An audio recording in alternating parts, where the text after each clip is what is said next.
ఈ ఆర్థిక సంవత్సరంలో సీనియర్ సిటిజన్లు కొత్త చట్టం, కొత్త రూల్స్ అమల్లోకి వచ్చాయి. ఎన్నెన్నో మార్పులు, చేర్పులు, కూర్పులు, ప్రాథమికమైన అంశాలు మారకపోయినా కొన్నింటిలో మార్పులు వచ్చాయి. కొత్త ఆర్థిక సంవత్సరంలో కొత్త చట్టం, కొత్త రూల్స్ ప్రకారం కేవలం సీనియర్ సిటిజన్లకే వచ్చే మార్పులతో కలిపి అన్ని సంగతులు ఈ వీడియోలో తెలుసుకుందాం. ఈ వీడియోని ఎక్కడ స్కిప్ చేయకుండా పూర్తి వరకు చూడండి. లేకపోతే మీకు పూర్తి సమాచారం అందదు.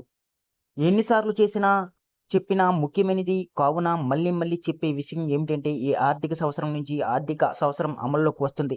గతంలో లాగే అసెస్మెంట్ సంవత్సరం, గత సంవత్సరం అనే పదాలు ఉండవు. ఇటు అసెస్సీ గాని, అటు గవర్నమెంటు మరి ఎవరైనా గాని ఒకే పదం వాడాలి. ఇక నుంచి ఎవరికీ ఎటువంటి తికమక ఉండదు.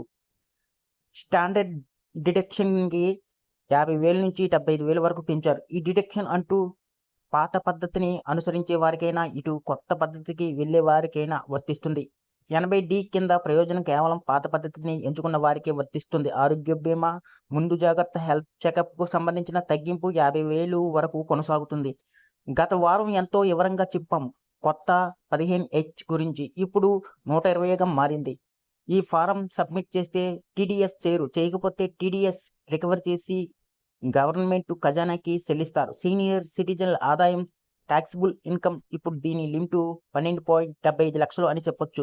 ఇందులో స్టాండర్డ్ డిడక్షన్ 75,000 మీ ఆదాయం, బ్యాంక్ వడ్డీ గాని, అద్దె మీద ఆదాయం కానీ, పెన్షన్ ఆదాయం అన్నీ కలిపితే 12.75 లక్షలు దాటకపోతే వెంటనే ఫారం 121 సంబంధిత అధికారులను ఇవ్వండి. పన్ను రికవరీ ఉండదు. 75 సంవత్సరాలు దాటిన సీనియర్ సిటిజన్లకు పాత చట్టం 194 ప్రకారం 3 షరతుల మీద రిటర్న్ చేయనవసరం లేదు.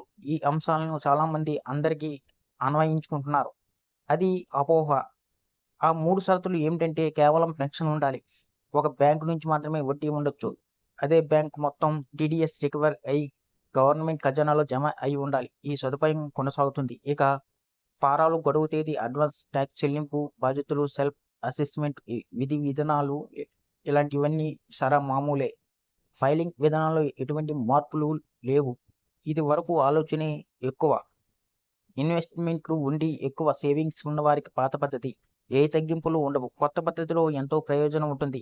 ఎంపిక మీదే, కానీ ముందుగానే లెక్కలు వేసి ఆదాయం ఎంతో తేల్చి నిర్ణయం తీసుకోండి. మిగతా ఎక్కడ ఎటువంటి మార్పులు లేవు, యథావిధిగా కొనసాగుతున్నాయి. ప్రీ ఫిక్స్డ్ ఫారంలో చాలా సమాచారం ఉంటుంది, అయినా జాగ్రత్తగా వహించండి. సీనియర్ సిటిజన్ల సేవింగ్స్ స్కీమ్లో 80 లక్షలు ఇన్వెస్ట్ చేయొచ్చు. 5 లక్షల లోపు నికర ఆదాయం ఉన్నవారు మాన్యువల్గా రిటర్న్ చేయవచ్చు. తగిన జాగ్రత్తలు తీసుకోండి. మీ రిటైర్మెంట్ జీతం జాగ్రత్తగా గడపండి. ఈ వీడియో కానీ మీకు నచ్చినట్లయితే ఒక లైక్, సబ్స్క్రైబ్, ఒక షేర్ చేయడం మర్చిపోకండి.